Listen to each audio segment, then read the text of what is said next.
মানুষ রাজপথে জীবনের মায়া ত্যাগ করে নামার পিছনে কিছু কারণ ছিল। প্রত্যেক মানুষের মনে কিছু স্বপ্ন ছিল, আকাঙ্ক্ষা ছিল।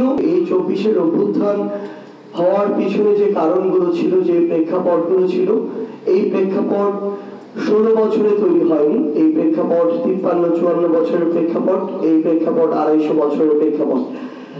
আমরা আমাদের জায়গা থেকে মনে করি যে বিগত 16 বছরে এই প্রেক্ষাপট তার সকল মাত্রা অতিক্রম করেছিল এবং নির্যাতন, নিপীড়ন, অন্যায়, জুলুম, ক্ষমতার অপব্যবহার, সিন্ডিকেট, চাঁদাবাজি, মানুষকে জিম্মি করা, খুন, হত্যা, সকল কিছু এই বিগত 16 বছরে মানুষের যে ধৈর্যের বাঁধ, সেই বাঁধ ভেঙে দিয়েছিল।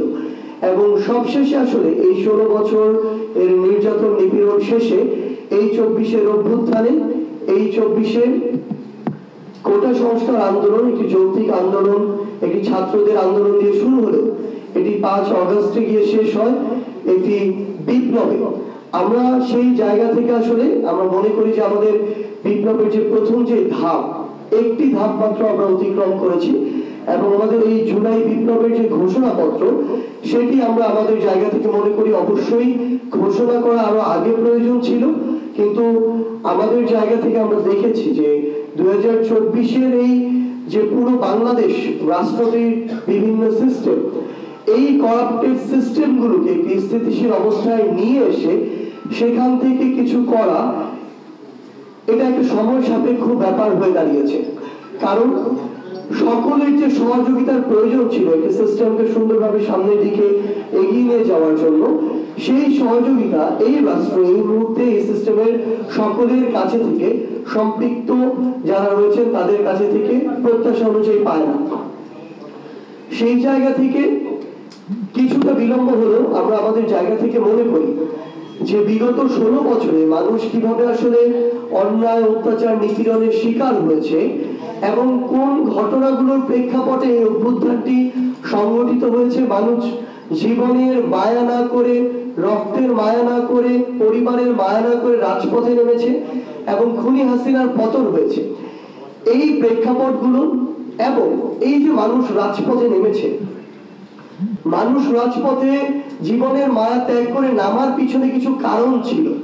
প্রত্যেক মানুষের মনে কিছু স্বপ্ন ছিল, আকাঙ্ক্ষা ছিল, একটা স্পিরিট ছিল। এই স্পিরিট গুলো কি ছিল এবং সামগ্রিকভাবে এই যে আমাদের জুলাই বিপ্লব, এই বিপ্লব থেকে আগামী বাংলাদেশের মানুষ যারা এই অভ্যুত্থানের সাথে সম্পৃক্ত ছিল, যারা ফ্যাসিস্ট বিরোধী আন্দোলনে প্রত্যক্ষ এবং পরোক্ষভাবে অংশগ্রহণ করেছিল, তাদের প্রত্যাশা কি, আশা, আকাঙ্ক্ষা কি। আমরা আমাদের জায়গা থেকে মনে করি এই সামগ্রিক বিষয়গুলো আমাদের এই জুলাই বিপ্লবের সামগ্রিক বিষয়গুলো একটি ঘোষণাপত্রে লিখিতভাবে লিপিবদ্ধ থাকা প্রয়োজন। আমরা আমাদের জায়গা থেকে মনে করি এই ঘোষণাটি আমাদের সামগ্রিকভাবে পুরো বাংলাদেশের একটি লিখিত দলিল হিসেবে থাকবে, যেই দলিল আমাদের নতুন করে যে স্বপ্নগুলো, সেই স্বপ্নগুলোকে ধারণ করবে, যেই দলিল আমাদের বিগত সিস্টেমগুলোকে রিজেক্ট করবে, নতুন যে সিস্টেমগুলো আমরা প্রত্যাশা করি সেগুলোকে বাস্তবায়নের পথ দেখাবে।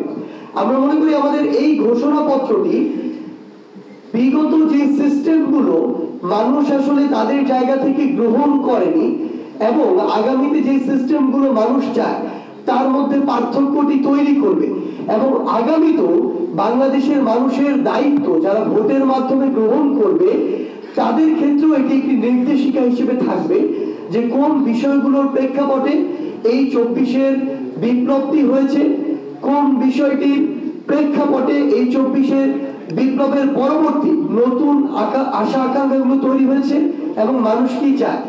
তো সামগ্রিক যে বিষয়গুলো আমরা আমাদের জায়গা থেকে মনে করি কিছুটা বিলম্ব হলেও একটি ঘোষণাপত্রে লিপিবদ্ধ থাকা দরকার।